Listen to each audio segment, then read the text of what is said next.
What's up, samurais? Today I'm gonna be chipping in about Cyberpunk and its 2.0 form, accompanied with the Phantom Liberty DLC. Has Cyberpunk redeemed itself? Is it the game we all wanted from the start? Cyberpunk 2077 surely has come great lengths since its launch the 10th of December in 2020.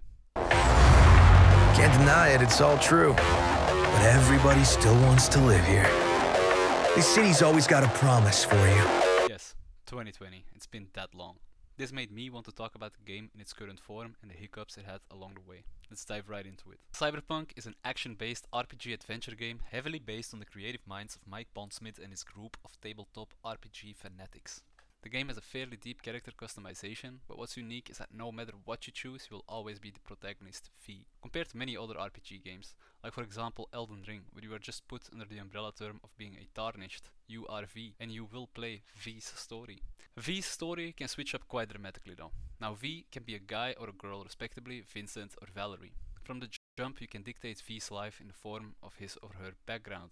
You are able to choose between the Nomad, Street Kid and Corpo backgrounds. These will set your starting point for the game. A wildly different intro is to be expected for each life path.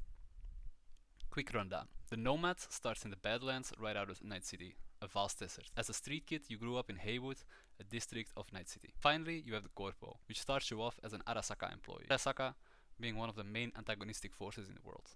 It doesn't take too long for all these paths to collide into one point with the character Jackie Wells. What remains of the life path you chose is there for role-playing purposes. The occasional comment on dialogue unique to your life. Although it doesn't always alter your gameplay that much, I personally think it does wonders for the roleplay vibe. I want to keep this review spoiler free, so I'm not going to go into detail about the story, but the long and short of it is that you're stuck with Johnny Silverhand, a late rocker boy that hates corpos, played by Keanu Reeves, and that you're in a race against the clock of some sort. This doesn't really reflect in gameplay, thankfully. You are able to take in all that Night City has to offer without having to worry about a time limit. Besides the great main story, you can do what's called gigs from Fixer, which are often written as good as the main story in my opinion. These side missions include whole story arcs with companions you meet through the story, to fun stuff, like a talking vending machine or gun, to even really sad stuff that will get you in your feels. The game will have you laughing, tearing up, being scared, and everything in between. The city itself is visually the most remarkable city in all of gaming up until this point, and I think it's not even close. I got the blessing to play it on the highest graphical setting, which blew me away with its graphical fidelity. I believe they updated the graphics a little bit in 2.0 as well, which makes the game a marvel of technology. It has to be said though that this outstanding visual representation probably added to the fact that most people thought this game was unplayable at launch in 2020. From widespread media outrage to Sony even removing the game from the PlayStation Store, filled with bugs, glitches, unrefined systems and everything in between. It were dark times all around. The game had a disastrous impact on the reputation of CD Projekt Red, one of my all-time favorite developers. And I can still call them that, because instead of dropping the project as the likes of EA did with Anthem, they kept working and working and working to make this title a stable, enjoyable experience. Edgerunners released last year in September. Anime story set in the game's universe alongside the 1.6 patch. At this point personally, when I played it again, because of Edgerunners getting me back into it, it was clear to see that the game was a stable, enjoyable experience, but it got me bored to play it again fully. And thus I dropped it. I had David's jacket, Rebecca's shotgun, but then I kinda let it lay there. My harsh review of the game back then is that it was a mediocre experience with an amazing visual representation and an interesting story. There were still many flaws to be found within the title, ranging from crafting to police systems, driving, the skill systems and so forth. I forgot about the game, thinking that would be it. But to my surprise, they didn't only add a DLC, they released a 2.0 patch, which included reworks for all the systems I dreaded. The skill trees feel much more impactful now, the driving, although definitely not perfect, feels way better and more fun, with on top of that a lot of new cars added to the game. With functions as machine guns and rocket launchers equipped, even cyberware has got an overhaul which simplified the mechanic. You can now buy any piece of cyberware from any Ripperdoc as long as your street cred and your eddies permit it. Although you will have to manage cyberware capacity now, it's a good trade-off. This functions as a gameplay progression system, as it is your only defensive tool in the form of armor. But alongside that, it can give you extremely interesting ways to play the game. From big beefy robot arms to blades, mono wires, you can now even shoot grenades straight out of your arm. The possibility to change your legs so you can double jump and much more are all possibilities within this one system. The trade-off for this is that clothes no longer serve a real purpose besides some headgear giving you a little boost in hacking capabilities. And me, I like this change, as I can now just wear clothes that I like and I switch it up on the fly. Speaking about clothes, they've added a huge amount of clothes with the DLC, so you can really find your personal style in Night City. You can also scrap these clothes to find them in your wardrobe or just transfer them into the stash, of course. Scrapping these clothes has a huge advantage of giving you tiered components for the renewed crafting system, which is very simplified and it works wonders.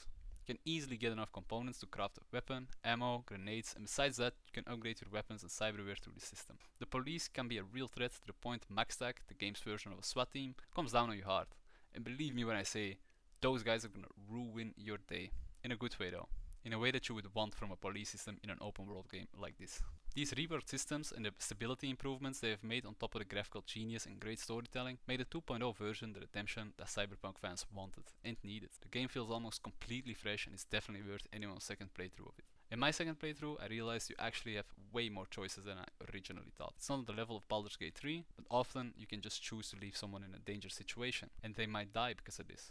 Otherwise, they wouldn't. This option isn't even communicated to the player, most of the time. Big story characters, with their own side missions, can actually just die like this.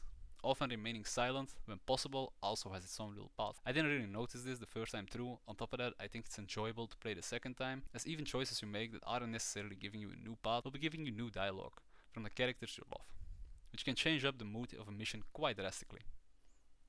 Plus, even in the communicated paths to the player, there are definitely choices that can change how the story actually goes.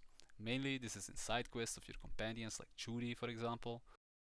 All the different endings are nothing to sneeze at either, and you can almost always choose if you want to do the gameplay segments stealthy or guns blazing. With that out of the way, I'd like to talk about the DLC specifically. Keanu Reeves once again does a wonderful performance in voicing Johnny Silverhand, but he isn't the only A-list celebrity this time around. He's working alongside Idris Elba, which also just completely blew me away with his performance of Solomon Reed. Other main characters of this DLC include President of the NUSA Rosalind Myers, Alex, Songbird and Kurt Hansen. Alex, Reed and Songbird are FIA agents working for the NUSA and thus Myers, whereas Kurt Hansen serves as the main antagonist in this story. I will try not to spoil anything, so I can't say too much, but I find that these characters are superbly written. They make the spy thriller experience absolutely steal the show in the gaming landscape. The DLC in the story of Cyberpunk 2077 canonically starts off around midway through the story, which I think is perfect pacing to put this DLC at the start point. You aren't too strong yet, but you definitely ain't just a chum. You can freely choose to do a DLC story mission or the base game's content. Although, if you're anything like me, you won't be able to wait on what's gonna happen next in this intense 15-hour story. The DLC features some of the most impressive set scenery in the whole game, and a whole different side of Night City. It boasts a great amount of side content, from amazing side missions to some of the best gigs in the game. These gigs are brought to you by Mr. Hands, a fixer that in the base game was very lacking in content with only one gig. It does not stop here though. They also added randomly generated events like care packages that land near you from time to time, but you will have to fight your way to the crate. Those crates are definitely worth the hassle, as they can reward you with a lot of very valuable stuff, from legendary guns to components, cyberware. CDPR didn't stop there though, and also made randomly generated car repo jobs for you to indulge in. These will give you plus minus the same rewards as the care packages, but also give you a coupon you can use to get discounts on buying any car. Without spoiling anything, this story has 4 different endings that can wildly change your path to get there, something the base game was lacking a little bit. On top of that, the DLC can give you an extra ending for the entire game, not just the DLC. These choices that lead to different endings are extremely interesting, and you will find yourself constantly asking if you did the right thing morally. And because of that, replaying the game and playing a different path is always worth it. It's harder than the base game, but this is complemented well with how much stronger you can get with these new systems. The gameplay segments are packed to the brim with action. You are given room to breathe here and there, but these calmer moments often come with extremely touching moments between the main characters. I came to respect all of these characters, but most of all Elba's Solomon Reed.